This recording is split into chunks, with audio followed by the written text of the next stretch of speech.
गावाकडची बातमी। कृषी मंत्री नाशिकला दिवसभर बैठका घेत राहिले आणि अंधार पडल्यानंतर अवकाळी पावसामुळे झालेलं नुकसान बघायला गेले। तिथं गेल्यानंतर किमान बॅटरी लावून नुकसान तरी बघायचं। तिथं शेतकऱ्यांच्यावर वाद घातला, आपली अक्कल पाजळली। खरं तर एक बेअक्कल, बिनडोक आणि भंपक माणूस महाराष्ट्राला कृषी मंत्री मिळाला असं म्हणावं लागेल। याच कृषी मंत्र्यांनी शेतकऱ्याची तुलना भिकाऱ्याबरोबर केली आणि आता म्हणतायत की तुमचं कर्ज माफ झालं तर तुम्ही साखरपुड्याला पैसे खर्च करता, तुम्ही लग्नाला पैसे खर्च करता।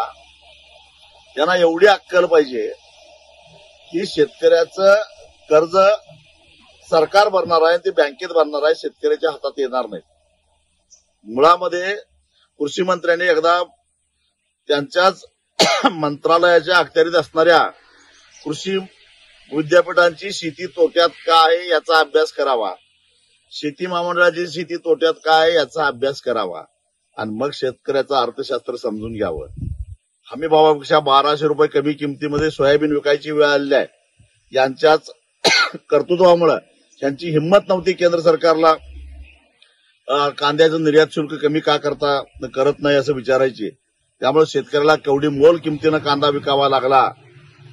हरभऱ्याची अवस्था तीच झाली, हमी भावापेक्षा 400 रुपये कमी भावात हरभरा विकावा लागतोय।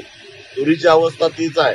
गेल्या वर्षी कापूस आयात केल्यामुळे कापसाला भाव नाही आणि हे आम्हाला अक्कल शिकवायला लागलेत की तुमचं कर्ज माफ करण्यासाठी तुमची अवकात नव्हती, तुमच्यात हिंमत नव्हती, तर शेतकऱ्यांची मतं घेण्यासाठी आमचं सरकार आल्यानंतर तुमचा 7/12 कोरा करतो असं म्हणून शेतकऱ्याला फसवून त्याला गंडवून तुम्ही मतं का घेतली या प्रश्नाचं पहिल्यांदा कृषी मंत्र्यांनी उत्तर द्यावं।